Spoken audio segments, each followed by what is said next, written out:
आज की इस वीडियो में ना मैं आप लोगों को एक बहुत ही अंडररेटेड मोड ऑफ प्रोक्योरमेंट के बारे में बताने वाला हूं। और अगर आप बायर हैं तो आपके लिए तो ना ये वीडियो बहुत ही बेनिफिशियल होने वाली है, क्योंकि एक ऐसा मोड ऑफ प्रोक्योरमेंट जो कि बहुत ही अंडररेटेड है जेम पे। और हाल ही में जो रिसेंट चेंजेस हुए हैं वो उसको बहुत ही पावरफुल बनाते हैं। तो इस वीडियो को कंप्लीट देखिएगा और समझिएगा कि किस तरीके से ये मोड ऑफ प्रोक्योरमेंट वर्क करता है।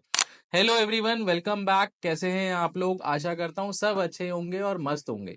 तो जैसा कि आप लोग जानते हैं कि गवर्नमेंट ई मार्केट प्लेस पे ना मोड ऑफ प्रोक्योरमेंट मेनली जो यूज होते हैं वो होता है टेंडरिंग प्रोसेस। बायर टेंडर निकालते हैं जो भी प्रोडक्ट की उन्हें रिक्वायरमेंट रहती है और फिर आप उसमें पार्टिसिपेट करते हो। तो उसमें क्या है, डॉक्यूमेंटेशन भी होता है, प्राइस भी आप डालते हो और मिनिमम 10 दिन का tender government e market place के ऊपर निकलता है।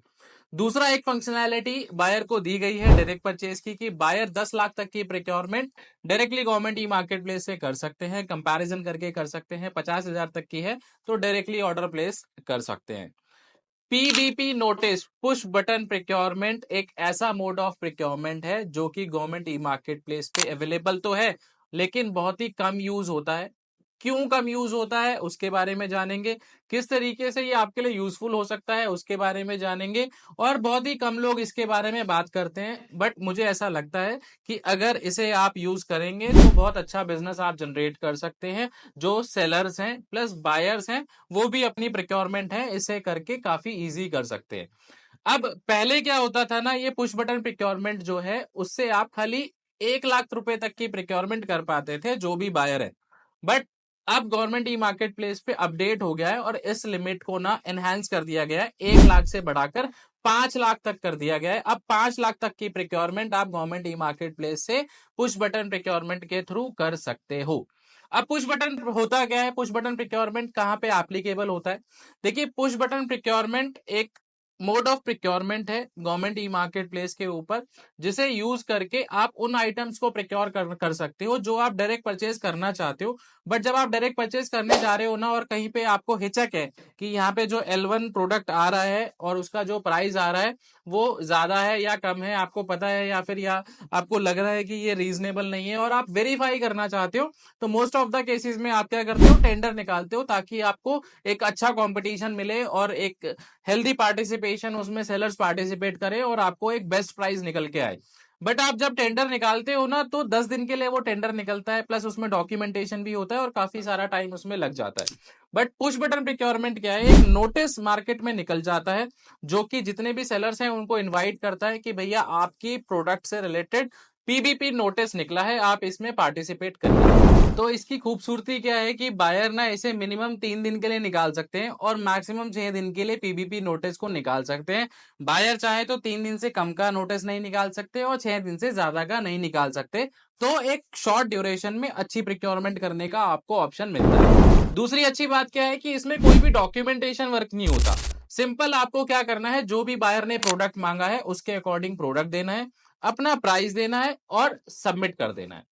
अब नोटिस करने वाली और ध्यान देने वाली क्या बात है कि पुश बटन प्रोक्योरमेंट एक तो सारी कैटेगरीज के लिए एप्लीकेबल नहीं है। कुछ ही कैटेगरीज में पुश बटन प्रोक्योरमेंट एप्लीकेबल है और उन्हीं में बायर निकाल सकते हैं। तो अगर आप बायर हैं तो आपको क्या ध्यान देना है, जब आप कोई भी बिड निकालते हैं तो लेफ्ट हैंड साइड में ना वहां पे एक ऑप्शन आता है बिडारे का, दूसरा ऑप्शन आता है पीएससी का। अगर वहां पे आपको तीसरा ऑप्शन मिल रहा है पीबीपी का, तो समझिए उस कैटेगरी में पुश बटन प्रोक्योरमेंट इनेबल है, आप उस कैटेगरी में वो कर सकते हैं। अब एक सक्सेसफुल पुश बटन प्रोक्योरमेंट होने के लिए, मतलब मान लीजिए कि अगर किसी भी बायर ने एक पुश बटन प्रोक्योरमेंट नोटिस निकाला तो उसमें ना मिनिमम 5 पार्टिसिपेंट्स होने चाहिए, तभी वो पुश बटन प्रोक्योरमेंट नोटिस जो है या वो प्रोक्योरमेंट है सक्सेसफुल माना जाता है। 5 बिडर मिनिमम होने चाहिए जिसमें से 2 OEM तो होने चाहिए, डिफरेंट OEM। मतलब मैं एग्जांपल लेता हूं कि अगर लैपटॉप का पुश बटन प्रोक्योरमेंट निकला है और उसमें 5 लोगों ने पार्टिसिपेट किया है और पांचों ही लोगों ने एचपी का प्रोडक्ट ऑफर किया है, तो वो जो नोटिस है वो कैंसिल हो जाएगा, वो डिमांड कैंसिल हो जाएगी। एटलीस्ट 2 OEM, मतलब जो भी रीसेलर्स पार्टिसिपेट कर रहे हैं या OEM पार्टिसिपेट कर रहे हैं वो 2 डिफरेंट ब्रांड के तो होने ही चाहिए। मतलब एक एचपी और या फिर एक डेल या फिर एबीसी, कोई भी ब्रांड हो सकता है। अगर सेम ब्रांड के पांचों पार्टिसिपेंट हुए तो वो सॉफ्टवेयर क्या करता है, ऑटोमेटिकली उस नोटिस को कैंसिल कर देता है। मिनिमम 5 पार्टिसिपेंट्स होने चाहिए। 2 OEM आ गए, मान लीजिए कि एचपी से 2 रीसेलर आ गए और डेल से भी 2 रीसेलर आ गए, लेकिन 5 पार्टिसिपेंट्स कंप्लीट नहीं हुए, तो उस केस में भी जो सॉफ्टवेयर क्या करेगा, उस डिमांड को कैंसिल कर देगा। 5 लोग मिनिमम आने चाहिए। 3 दिन के लिए ये नोटिस निकलता है। सिंपल आपको अपने प्रोडक्ट देखना है और उससे आपको प्राइस कोट करना है। अब पहले क्या होता था ना कि बायर जब पुश बटन प्रिक्योरमेंट नोटिस निकालते थे, तो इसका एक प्रोसीजर क्या होता है कि उन्हें मार्केट में जाना होता है। मार्केट में जाके वो पीबीपी नोटिस को इनेबल करते हैं और फिर जैसे डायरेक्ट परचेज होता है वैसे ही उन्हें एक कंपैरिजन बनाना होता है, और जो L1 वाला प्रोडक्ट होता है उसे कार्ट करना होता है। जब वो कार्ट हो जाता है तो डिफरेंस क्या होता है, जहां पे डायरेक्ट परचेज आता है ना, वहां पे आता है पीबीपी नोटिस। तो बायर क्या करता है, वहां से प्रोसीड करके पीबीपी नोटिस क्रिएट कर देते हैं। तो पहले क्या होता था कि अगर आपने जो आइटम कार्ट किया है 90,000 रुपीज में, अगर वो आइटम आपने कार्ट किया है, तो जो सेलर्स है ना 90,000 रुपीज से ऊपर का प्राइस कोट नहीं कर पाते थे। लेकिन अब जेम ने ये अपडेट कर दिया है कि जो रेफरेंस प्राइस है ना, उससे भी ऊपर आप कोट कर सकते हो, मतलब सेलर्स कोट कर सकते हैं। तो ये उन कैटेगरीज के लिए भी अच्छी बात है। देखिए कई सारी कैटेगरीज में ना बायर्स को ये लगता है कि ये जो मेरी स्पेसिफिकेशन का जो प्रोडक्ट है ना, वो कब बहुत सारी कैटेगरीज में आपने नोटिस किया होगा कि एब्सर्ड प्राइसिंग हो रखी है, लोगों ने बहुत ही मिनिमम प्राइसेस में प्रोडक्ट डाल रखे हैं, तो उस केस में प्रोक्योरमेंट हो नहीं पाती। तो उस केस में यहाँ पे एडवांटेज ये है कि जो रेफरेंस प्राइस है ना, उससे भी ज्यादा आप डाल सकते हो। हालांकि जब वो award of contract, award of notice होगा, तो जेम का जो सॉफ्टवेयर है ना, वो रेट देखता है कि उसके जो आइडेंटिकल प्रोडक्ट है उससे सही मिलते जुलते हैं कि नहीं है। ज्यादा भी होगा तो वो भी कैंसिल कर दिया जाएगा। बट एक यहाँ पे ऑप्शन दिया गया है, जो कि अच्छी बात है कि रेफरेंस प्राइस से भी आप ज्यादा प्राइस डाल सकते हो।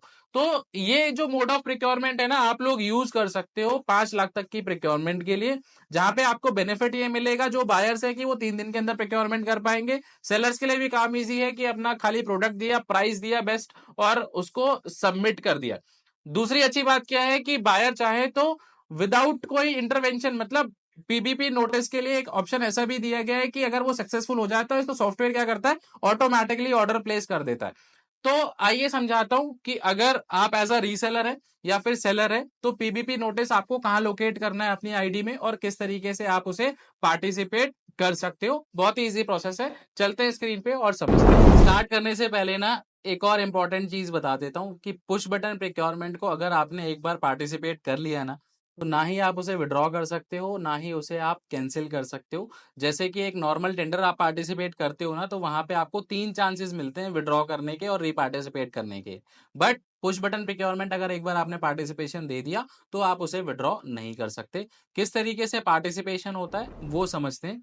जब आप लॉग इन करते हो तो कुछ इस तरीके से आपको इंटरफेस देखने को मिलता है।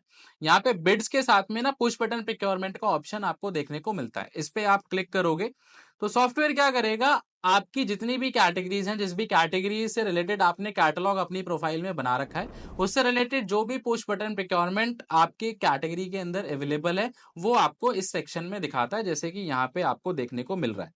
अब सिंपल सा है, यहाँ पे देखो बिड नंबर की तरह यहाँ पे push button procurement notice number देख रहा है आपको, कितना किस आइटम की बिड है, लैपटॉप की है, कितनी क्वांटिटी है वो 4 है देखने को मिल रहा है, किस डिपार्टमेंट की है वो देखने को मिल रहा है। ऑफर प्रोडक्ट पे आप जाओगे। ऑफर प्रोडक्ट पे जाने के बाद यहाँ पे आपको देखने को मिलता है वही सारी चीजें, बेसिक डिटेल्स की, कब निकला कब खत्म हुआ, वो सारी चीजें देखने को मिलती है। यहाँ पे लैपटॉप नोटबुक पे आप जाओगे, जहाँ पे स्पेसिफिकेशन देखने हैं आपको, तो इस सेक्शन पे क्लिक करोगे तो जो भी टाइप का, मतलब जिस भी स्पेसिफिकेशन का प्रोडक्ट बायर को रिक्वायर्ड है, वो आपको यहाँ पे देखने को मिल जाता है।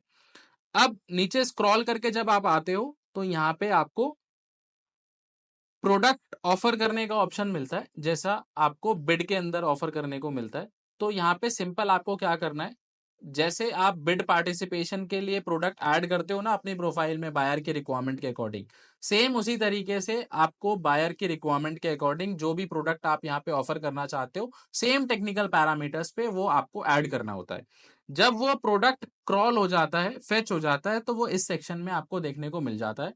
उसे आप सेलेक्ट करते हो। उसके बाद आपको खाली ऑफर प्राइस डालना होता है और ओटीपी डाल के वहां पे सबमिट करना होता है। यहाँ पे आप अगर ऊपर देखेंगे तो यहाँ पे 3 ही स्टेप्स हैं। पहला है प्रोडक्ट ऑफरिंग, फिर उसके बाद है ऑफर प्राइस, और यहाँ पे है वेरीफाई। मतलब खाली आपको प्रोडक्ट ऑफर करना है, अपना ऑफर प्राइस देना है, और लास्ट का जो स्टेप है वो हमारा ओटीपी का है। कोई डॉक्यूमेंटेशन नहीं है, कोई ईएमडी, कोई ईपीबीजी नहीं है। साथ ही साथ अगर जब आप यहाँ पे बिड वाले सेक्शन में जाते हो और किसी भी बिड को अगर मैं यहाँ पे ओपन करता हूं, तो आप जब बिड को कोई भी पार्टिसिपेट करते हो तो यहाँ पे आप देखते हैं कि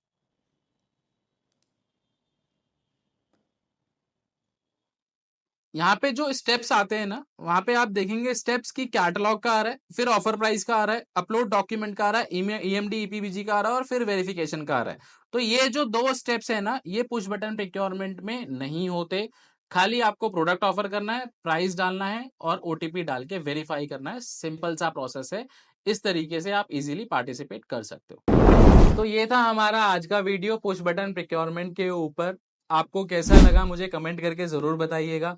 कोई भी डाउट, कोई भी क्वेश्चन आता है, आप मुझे कमेंट कर सकते हैं, मैं जल्द से जल्द रिप्लाई करने का कोशिश करूंगा। ईमेल आईडी भी मेरा डिस्क्रिप्शन में दिया हुआ है, आप मुझे ईमेल भी कर सकते हैं। साथ ही साथ अगर आपका कोई सजेशन है कि मुझे किस टॉपिक पे वीडियो बनानी चाहिए, आप मुझे वो भी कमेंट करके या फिर ईमेल करके बता सकते हैं। मेरी वीडियोस आप लोगों तक जल्द से जल्द पहुंचती रहे, उसके लिए चैनल को सब्सक्राइब कर लीजिए। जल्दी मिलेंगे एक नई वीडियो के साथ, तब तक के लिए थैंक यू सो मच।